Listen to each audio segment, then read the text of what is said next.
21 yoshli Orzugul O'rozmatovani hayotdan olib ketgan ayanchli yo'l transport hodisasi aks etgan video menga yetib keldi. Va videoda ko'rilishicha, Orzugul O'rozmatovaga tegishli boshqaruvida bo'lgan Gentra avtomashinasi bilan bir xil tezlikda ketayotgan Gentra avtomashinasini ham mana shu videoda ko'rishingiz mumkin. Va meni bir narsa o'ylantirib qo'ydi. Bu ham katta ehtimol bilan tezlik oqibatida sodir bo'lgan bo'lishi mumkin. Va so'nggi paytlarda men ijtimoiy tarmoqlarda ko'rayotgan real holatlarim haqida sizlarga gapirib bermoqchiman.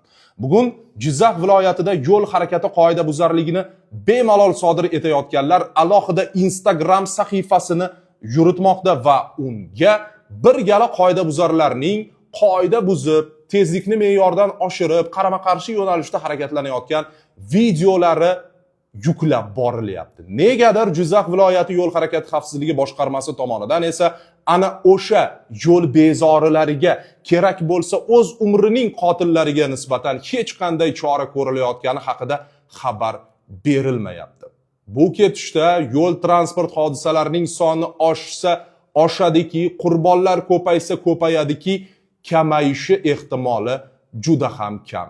Men Jizzax viloyati huquqni muhofaza qiluvchi organ xodimlaridan mana shu Insta sahifalarni albatta aniqlab ularga o'z vaqtida chora ko'rishlarini bir fuqaro sifatida, bir faol sifatida so'rab qolgan bo'lardim.